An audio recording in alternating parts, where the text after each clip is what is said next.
बच्चों, आज अध्याय 3 में हम अगला टॉपिक भ्रूण का परिवर्धन का अध्ययन करेंगे। आपको याद दिला दें, निषेचन में क्रिया में हमने पढ़ा था कि नर युग्मक और मादा युग्मक संलयित होकर के युग्मनज का निर्माण करते हैं और यह युग्मनज आगे जाकर के किसका परिवर्धन करेगा? भ्रूण का परिवर्धन करेगा।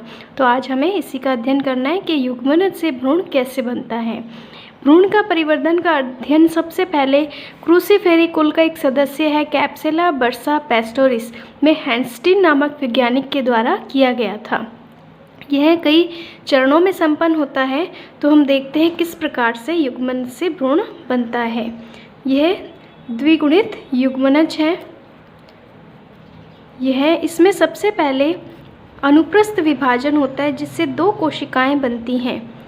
एक कोशिका बीजांडद्वारीय सिरे की ओर और एक कोशिका भीतर की ओर जैलेजा भाग की तरफ या निभागीय सिरे की तरफ बनती है। ऊपर जो कोशिका बन रही है बीजांडद्वारीय भाग की तरफ, उसे आधारीय कोशिका या बेसल सेल कहा जाता है, जबकि निभागीय सिरे की तरफ जो कोशिका बनती है उसे एपिकल सेल या शीर्षस्थ कोशिका या टर्मिनल कोशिका कहा जाता है। इन दोनों कोशिकाओं का आगे विभाजन साथ साथ होता रहता है, लेकिन पहले हम थोड़ा सा देख लेते हैं आधारीय कोशिका विभाजित होकर के क्या करती है। इसमें कई सारे अनुप्रस्थ विभाजन होते हैं जिससे 7 से लेकर के 10 कोशिकीय लंबा एक सस्पेंसर या निलंबक बनता है। निलंबक का जो बाहरी कोशिका है, सबसे बाहर वाली बीजांड द्वार की तरफ वाली, वह फूल करके चूषकांग का निर्माण करती है और यह चूषकांग भ्रूणपोष से भोजन का अवशोषण करके भ्रूण को देता है। निलंबक की जो आधारीय कोशिका है, यह अधःस्फीतिका या जिसे कहते हैं हाइपोफाइसिस का निर्माण करती है। हाइपोफाइसिस आगे चल कर के रूट कैप या मूल शीर्ष का निर्माण करेगी। यह आगे चलकर रूट कैप बनाती है, रूट नहीं बनाती, रूट कैप बनाती है। और ये पूरी की पूरी कोशिका है आधारीय कोशिका, जो कि विभाजन के दौरान बनी थी, जिसने निलंबक बनाया है। अब शीर्षस्थ कोशिका में लंबवत विभाजन होता है, अनुदैर्ध्य विभाजन होता है, जिससे दो कोशिकाएं बनती हैं। ये दो कोशिकाएं, अतः यहाँ पर भ्रूण कैसा है? द्विकोशिकीय है। द्विकोशिकीय भ्रूण। आधारी कोशिका ने कई सारे विभाजन करके निलंबक बना दिया और शीर्षस्थ कोशिका में अनुदैर्ध्य विभाजन से द्विकोशिकीय भ्रूण बना। अब आगे जा कर के इस द्विकोशिकीय भ्रूण में फिर से दो जो कोशिकाएं हैं, दो एपिकल सेल हैं, अब इनमें फिर से लंबवत विभाजन होगा, अनुदैर्ध्य विभाजन होगा, जिससे दो कोशिकाओं से कितनी कोशिकाएं बन जाएंगी? 4 कोशिकाएं, क्योंकि यहाँ पर सभी विभाजन कैसे होते हैं? समसूत्री प्रकार के होते हैं। ये निलंबक इसका ये वैसे ही रहता है, जबकि ये जो दो कोशिकाएं हैं, इनसे कितनी कोशिकाएं बन गई? अब 4 कोशिकाएं। अतः भ्रूण कैसी अवस्था में आ गया? 4 कोशिकीय अवस्था में। इसे बोला जाता है चतुष्टांशक या क्वाड्रेंट। ये इसका निलंबक ही है सारा, और ये चूषकांग और ये 4 कोशिकाएं जो हैं, ये चतुष्टांग भ्रूण कहलाता है। आगे फिर इन 4 कोशिकाओं में विभाजन होगा। यह विभाजन अनुप्रस्थ होता है, जिससे अब 4 कोशिकाओं से कितनी कोशिकाएं बन जाएंगी? 8 कोशिकाएं बन जाएंगी। ये इसका वही सस्पेंसर या निलंबक, ये इसकी हाइपोफाइसिस कोशिका, और यह 4 कोशिकाएं भीतर की तरफ बनेंगी, क्योंकि विभाजन कैसा हुआ है? अनुप्रस्थ हुआ है। और बाहर की तरफ ये 4 कोशिकाएं। अतः कुल कितनी कोशिकाएं हो गई? 8 कोशिकाएं। इस अवस्था में भ्रूण को बोला जाता है अष्टांशक या ऑक्टेंट। इसमें ध्यान रखना, ये है निलंबक। निलंबक की तरफ की जो 4 कोशिकाएं, 1, 2, 3 और 4, ये जो ऊपर वाली 4 कोशिकाएं हैं, यह कहलाती हैं हाइपोबेसल कोशिकाएं। हाइपोबेसल। जबकि जो नीचे की जो 4 कोशिकाएं हैं, यह कहलाती हैं एपीबेसल कोशिकाएं। हाइपोबेसल कोशिका आगे जाकर के यह मूलांकुर का निर्माण करती है, जबकि एपीबेसल कोशिका आगे चल करके प्रांकुर का निर्माण करती है। अब ये 8 कोशिकाएं हैं। इन 8 कोशिकाओं में फिर से एक अनुप्रस्थ विभाजन होगा। यह विभाजन परिणत होता है, परिधि के समांतर होता है, जिससे अब इन 8 कोशिकाओं से टोटल कितनी कोशिकाएं बन जाएंगी? 16 कोशिकाएं। ये इसका सस्पेंसर।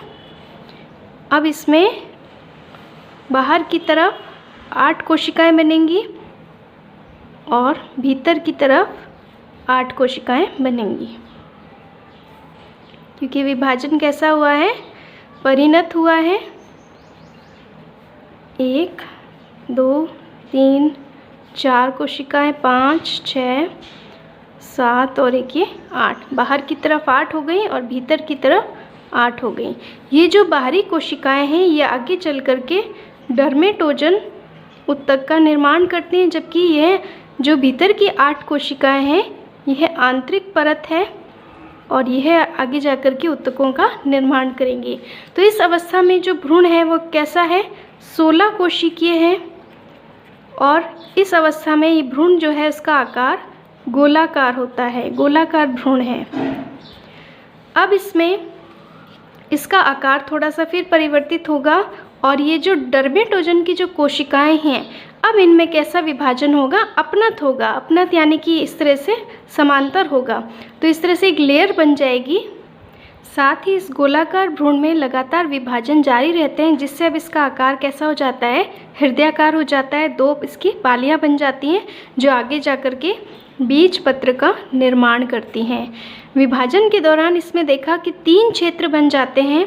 बाहर की तरफ जो क्षेत्र बना है जिसमें डर्मेटोजन की कोशिकाओं में अपनत विभाजन हुआ था, जिससे डर्मेटोजन टिश्यू बनता है और यह आगे जाकर के एपिडर्मिस बनाता है, अधिचर्म बनाता है। और भीतर की तरफ सबसे केंद्र में जो आंतरिक परत थी इसने 2 क्षेत्र और बना दिए हैं। अंदर की तरफ प्लीरोम टिश्यू बनता है, जिससे आगे जाकर के संवहन ऊतक का निर्माण होता है। और बीच का जो मध्य का क्षेत्र है, डर्मेटोजन और प्लीरोम के बीच का जो क्षेत्र आप देख रहे हैं, इसे पेरिब्लेम कहते हैं और इससे आगे जाकर के वल्कुट का निर्माण होता है। तो इस प्रकार से इस अवस्था में भ्रूण जो है वो कैसा, इसका आकार कैसा है? हृदयाकार भ्रूण है। बाकी सस्पेंसर और वैसे ही रहता है। इसका आकार विभाजन के दौरान जो है वो विभाजन निरंतर जारी रहता है, इसलिए आकार इसका बदलता रहता है। यहाँ आप देख रहे हैं ये संपूर्ण बीज का निर्माण यहाँ पर पूरा हो चुका है। ये 2 पालियाँ बन जाती हैं जिसे बीज पत्र कहा जाता है। और यह इसमें जो बीज पत्र की जो खाँच है इसका आधारीय भाग प्रांकुर कहलाता है, जो आगे जाकर के प्ररोह का यानी जो तना है उसका निर्माण करता है। इसमें बीज में बीज पत्रों के अलावा भ्रूणीय अक्ष पाई जाती है।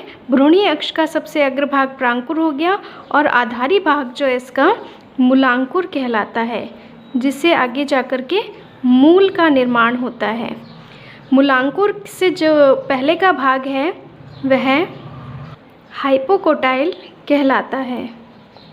हाइपोकोटाइल ये भ्रूणीय अक्ष का आधारीय भाग है और भ्रूणीय अक्ष का जो शीर्ष भाग है वह एपिकोटाइल कहलाता है। एपिकोटाइल के सामने प्रांकुर स्थित होता है, जबकि हाइपोकोटाइल के आधार पर मूलांकुर स्थित होता है। यानी एक संपूर्ण बीज में 2 बीज पत्र पाए जाते हैं और भ्रूणीय अक्ष पाई जाती है। भ्रूणीय अक्ष में एपिकोटाइल, हाइपोकोटाइल और उनके आगे प्रांकुर और मूलांकुर विकसित होते हैं। तो इस प्रकार से बीज जो है इसमें आप देखेंगे ये बीजांड आपको दिखाया गया है। पूरा ये बीजांड है, क्योंकि ये सारा निर्माण किसके अंतर्गत हो रहा है? बीजांड के अंतर्गत ही हो रहा है। बीजांड में भ्रूण कोश था जिसमें अंड मादा युग्मक बना था, वहीं पे निषेचन संपन्न हुआ था और युग्मनज से अब ये जो है भ्रूण बन चुका है। और युग्मनज जो था वो किसके अंदर था? भ्रूण पोष के अंदर था। तो ये सारा जो है ये भ्रूण पोष है, जो कि भ्रूण को पोषण देता है। ये वाली जो आप संरचना देख रहे हैं भ्रूण पोष है। ये हो गए इसके बीज पत्र, बीज के, और ये इसकी जो है पूरी भ्रूणीय अक्ष, ये इसका प्रांकुर और इसका आधारी भाग मूलांकुर जो कि मूल का निर्माण करेगा, और ये इसका जो है वो निलंबक है। जो आप देख रहे थे यहाँ आपने पूरी संरचना पढ़ी थी निलंबक की, ये साथ रहता है इसके बीच के, जो कि भ्रूण पोष से पोषण प्राप्त करता रहता है। ये बाकी इसके बीजांड के भाग है, अध्यावरण हो गया, और ये बीजांड काय वगैरह हो गया। तो ये संपूर्ण बीज का निर्माण इस प्रकार संपन्न होता है।